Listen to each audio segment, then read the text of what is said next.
La 308 GTB, la 250 Tour de France, la 250 GTO,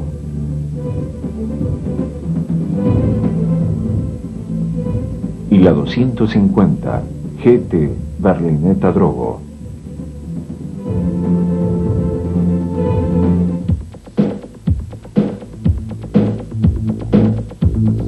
Presentada en el Salón de París en 1975, uno de los lugares favoritos de Ferrari para mostrar sus novedades, la 308 GTB con sus evoluciones estuvo en el mercado por 10 años. Se convirtió así en uno de los mayores éxitos comerciales de la casa del cabalino rampante. Las primeras 808 unidades, fabricadas entre 1975 y 1977, presentan la carrocería de fibra de vidrio realizada por Scaglietti sobre diseño de Pininfarina. El uso de la fibra de vidrio en un modelo de serie era una novedad absoluta para Ferrari. Anteriormente, había usado materiales plásticos en los autos de competición y solo en algunas partes de las Gran Turismo, como la 365 GTC4 y la 365 GT4 BB. Berlinetta de los asientos y motor trasero transversal, la 308 GTB se presenta formas aún actuales y una línea esbelta que recuerda a la Dino 246 GT, el auto que sustituyó en el catálogo Ferrari. La trompa muestra una parrilla angosta donde se ubican los grupos ópticos, salvo los faros retráctiles que están alojados en el capot. Detrás de ellos hay dos salidas para el aire que enfrió el radiador. La línea que corre a lo largo de toda la carrocería parece casi dividir el auto en dos partes. En los laterales se ubican dos grandes tomas de aires, a la derecha para alimentar el motor y a la izquierda para enfriar el radiador de aceite.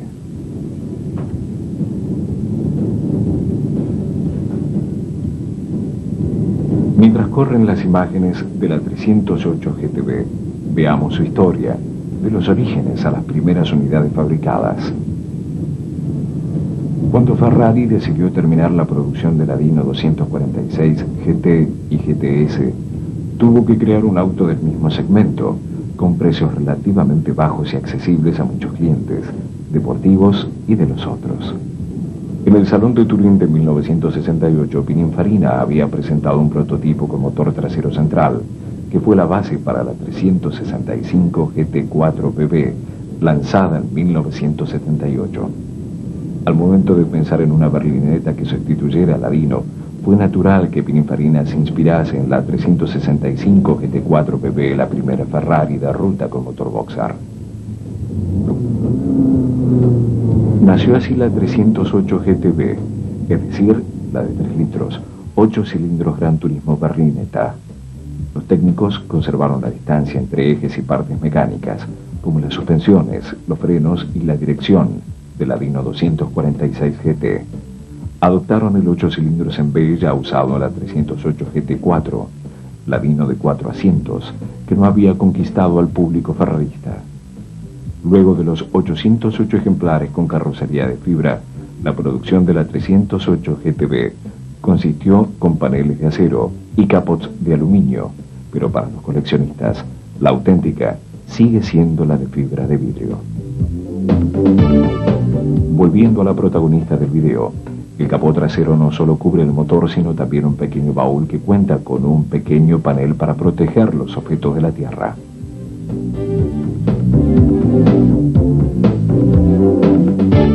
El corazón de esta berlinetta de tracción trasera es un 8 cilindros en B a 90 grados, con doble árbol de levas a la cabeza y lubricación con cárter seco.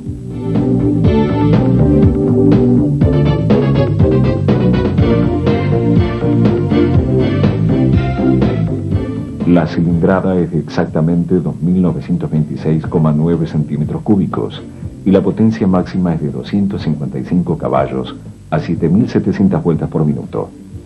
La alimentación utiliza 4 carburadores Weber doble cuerpo, que en 1980 fueron reemplazados por la inyección electrónica, impuesta por las severas normas estadounidenses antipolución.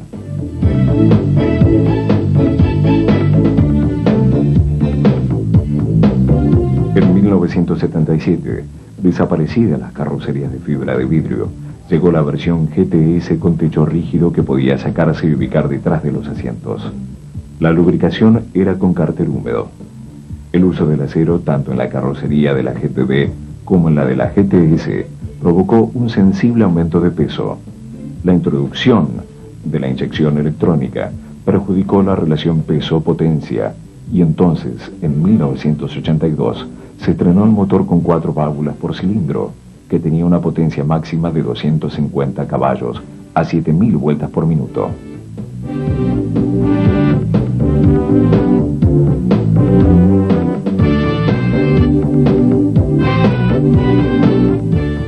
Por razones fiscales, en 1980 fueron presentadas las 208 GTB y GTS, similares a sus hermanas mayores, pero con la cilindrada reducida a 1.991 centímetros cúbicos y una potencia de apenas 155 caballos a 6.800 vueltas por minuto.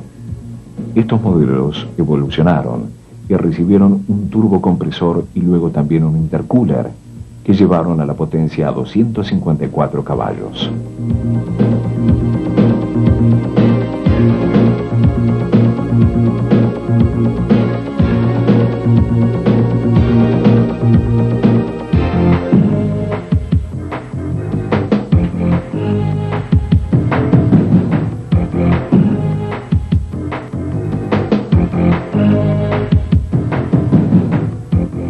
Veamos ahora el interior de la 308 GTB.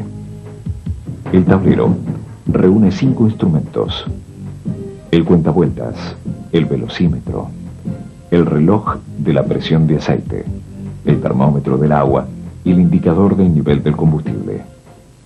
En el centro del panel se encuentran el termómetro del aceite y el reloj eléctrico. En la consola, entre las butacas, se ubican los comandos para calefacción y ventilación y para las ventanillas. Todo habla de deportividad, pero también de sobria elegancia, típica en los vehículos de las Gran Turismo de Maranello.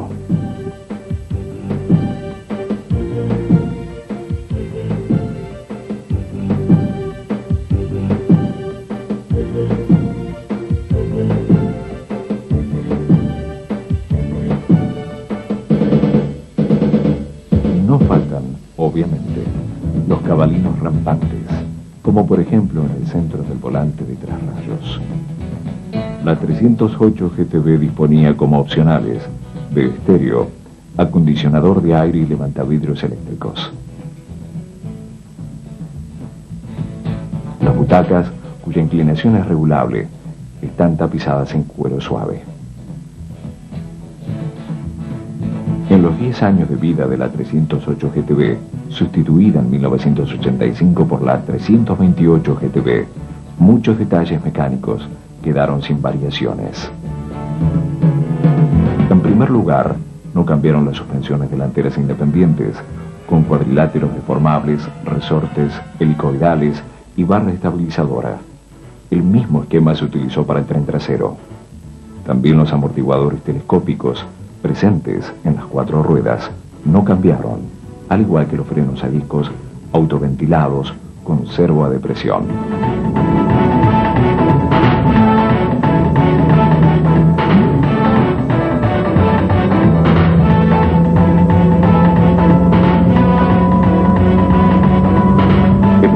Con carrocería de fibra, la velocidad máxima era de 252 km por hora, mientras que de 0 a 1000 metros se tardaba poco más de 25 segundos.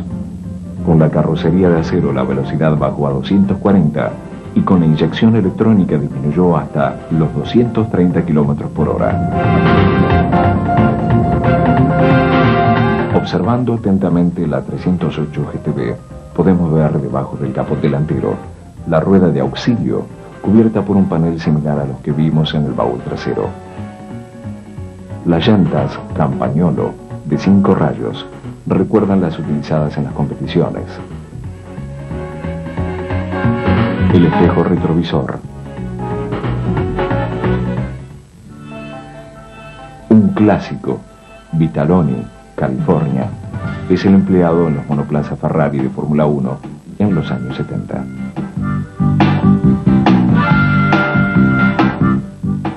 Pocos detalles cambiaron entre la versión con carrocería de fibra de vidrio y las siguientes.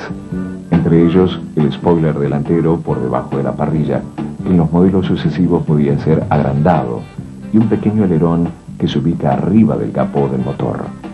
También se modificaron las ópticas traseras, las luces de marcha atrás se trasladaron de los faros redondos a los paragolpes.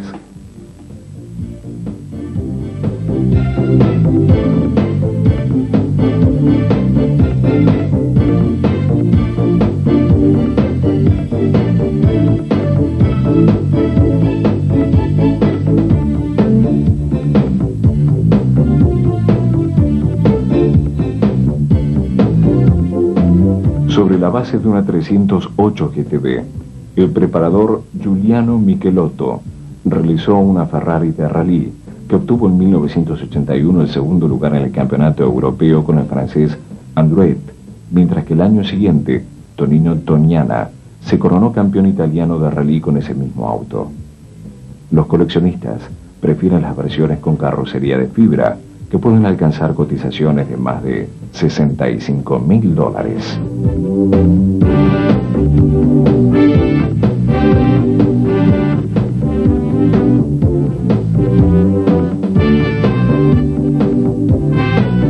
Entre las casi 2.500 unidades fabricadas de la serie 250, un lugar de relieve merece seguramente la Tour de France. No fue en realidad un único modelo. Fueron 3 series construidas a partir de 1957, con características técnicas y estéticas diferentes, pero unidas por el motor 12 cilindros en vez de 3 litros y por el nombre de la durísima competencia francesa. La versión que estamos viendo pertenece a la tercera serie, fue construida en 1959. El nombre Tour de France le fue puesto a la 250 GT Berlinetta Competición, una versión de paso largo, luego de la victoria obtenida en 1956 en la clásica prueba francesa con la tripulación Nelson de Portago. Scaglietti comenzó la producción de una serie limitada de la 250 GT Berlinetta Competición, llamada Tour de France, e idéntica a la ganadora de la carrera.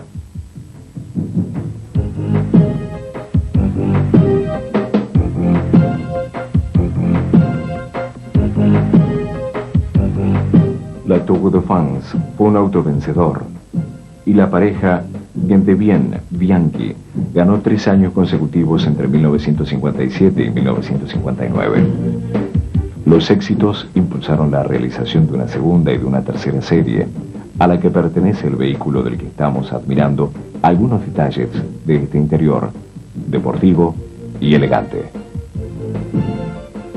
Tour de France, ganado por automóviles Ferrari, nada menos que 13 veces, había nacido en 1899. Era una prueba por etapas que conoció su mejor momento en los años 50 y 60. La largada y el final, habitualmente, tenían lugar en Niza.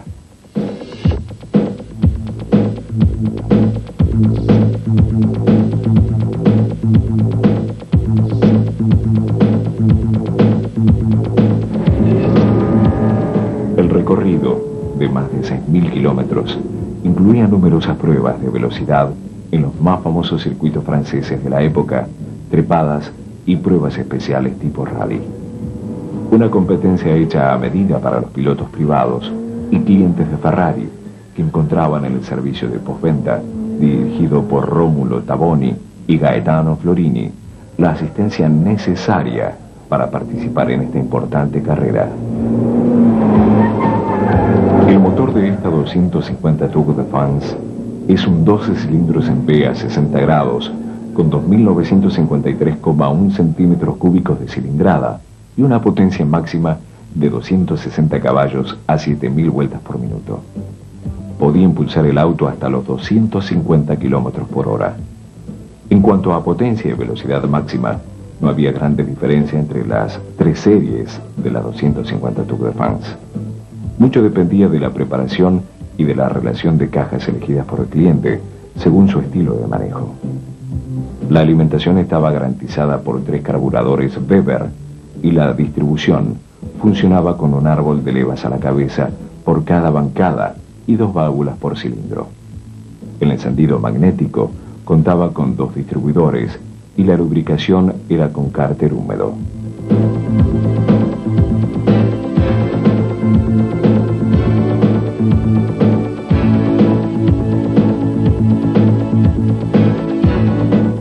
El embrague era un monodisco a seco. Los cambios tenían 4 marchas, más marchas atrás. Los frenos eran 4 tambores.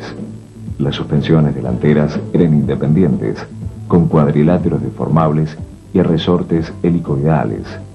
Y la trasera contaba con un puente rígido y elásticos longitudinales.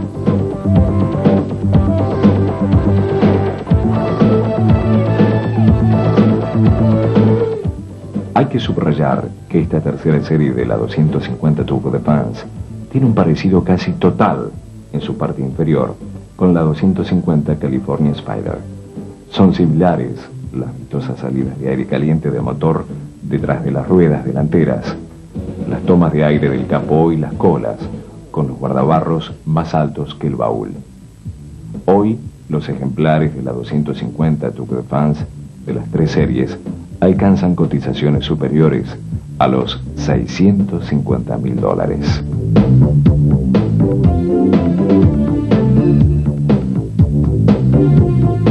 Si bien ya admiramos la 250 GTO en otro video de esta obra, hoy hablaremos de 3 unidades especiales equipadas con motor de 4 litros de cilindrada.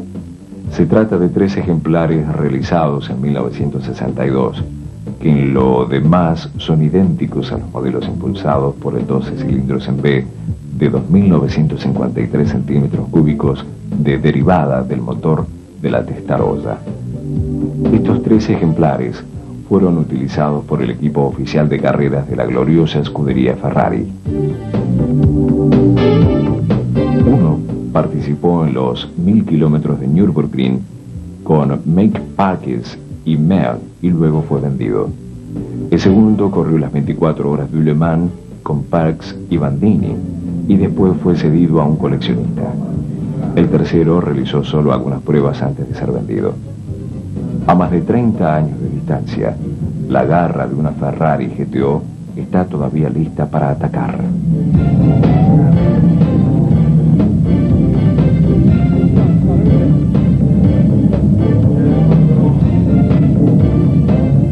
Mientras la GTO demuestra su potencia y estabilidad, recordemos brevemente cómo nació el nombre de este legendario auto. En 1961, la Federación Internacional del Automóvil anunció que el año siguiente el Campeonato del Mundo estaría reservado al Gran Turismo, y un auto para ser homologado requería por lo menos 100 unidades fabricadas.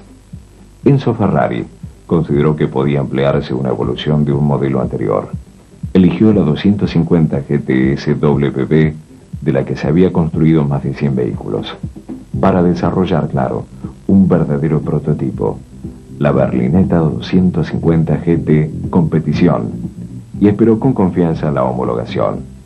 Esta llegó con un escueto telegrama que rezaba: Vehículo 250 GTO. La O final significaba por homologado, que en italiano se escribe sin H. La prensa comenzó a utilizar estas letras como nombre del auto, que así quedó para siempre: 250 GTO. La GTO fue desde el comienzo un auto ganador y conquistó 3 títulos mundiales de marcas consecutivos entre 1962 y 1964.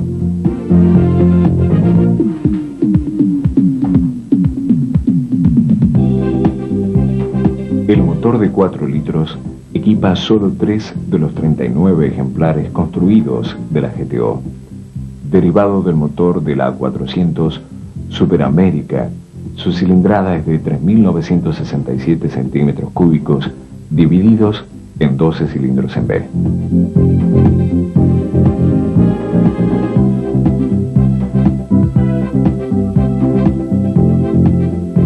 Además de estas 3 GTO de 4 litros y de las otras 33 de la primera serie, en 1964 Ferrari preparó 3 unidades nuevas con algunos cambios aerodinámicos. Tenían el mismo motor de 3 litros capaz de entregar 300 caballos a 8.000 vueltas por minuto y que había ya ganado 2 títulos mundiales.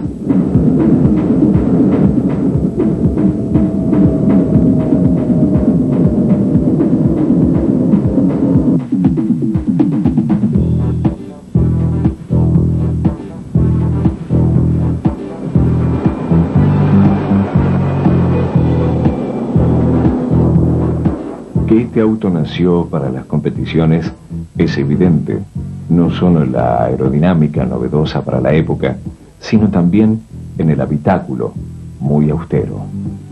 Nada está de más en el interior de la GTO.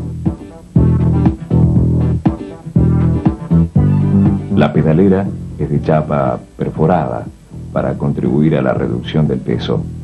Obviamente, no podía faltar la parrilla selectora para la palanca de cambios, la clásica de Ferrari.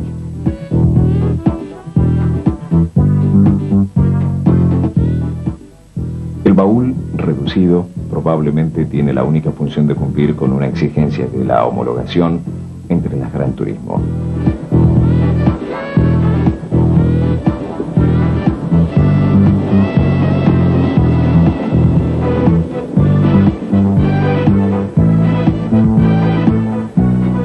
La 250 GTO puede alcanzar los 280 km por hora. Tenía una caja de cambio Ferrari de 5 marchas sincronizadas. El embrague era un monodisco a seco y el diferencial era fabricado por la Ferrari bajo licencia.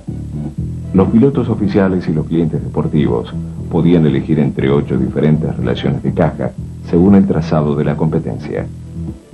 El chasis era una clásica jaula de caños de acero y las suspensiones eran independientes en las ruedas delanteras, con cuadriláteros deformables, resortes helicoidales y amortiguadores hidráulicos.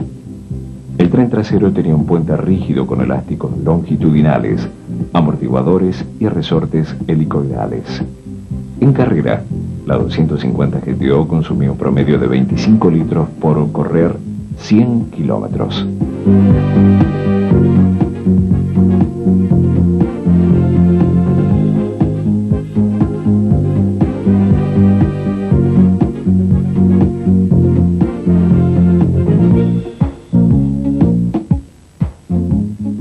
A simple vista, esta podría parecer una Ferrari GTO modelo 64, pero no lo es. Este auto, con estética similar a las 3 últimas míticas GTO, no figura en los anales de la casa de Maranello.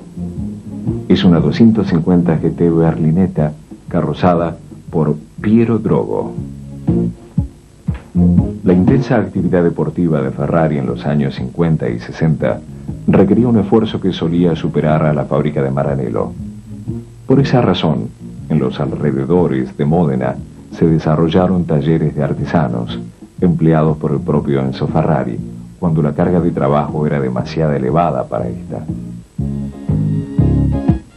Uno de estos artesanos era Piero Drogo. Junto con Walter Giusti, era titular de la Sport Cars, una carrocera que desapareció luego del fallecimiento de Drogo. Drogo fue el autor de muchas carrocerías de autos por prototipo del cabalino rampante, como por ejemplo la Ferrari P4, campeona mundial de marcas en 1967. Drogo además atendía a clientes del cabalino que querían personalizar sus Gran Turismo, o aquellos que querían reparar un auto accionando y aprovechando para pedir una carrocería más en línea con los nuevos modelos.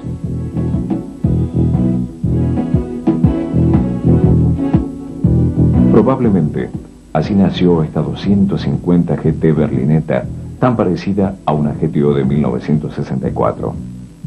Existe otra Ferrari, también una 250 GT, que fue modificada por Drogo y que se parece mucho a la que estamos viendo en las imágenes. Es posible que Drogo, inspirándose en la GTO, haya transformado más de un auto a pedido de sus numerosos clientes. Obviamente, los autos de Drogo nada tienen que ver con las actuales réplicas, autos que utilizan motores originales, pero están construidos con técnicas y materiales modernos. Mucho cuidado entonces con las imitaciones. Una Ferrari, para ser verdaderamente una joya, tiene que ser absolutamente original.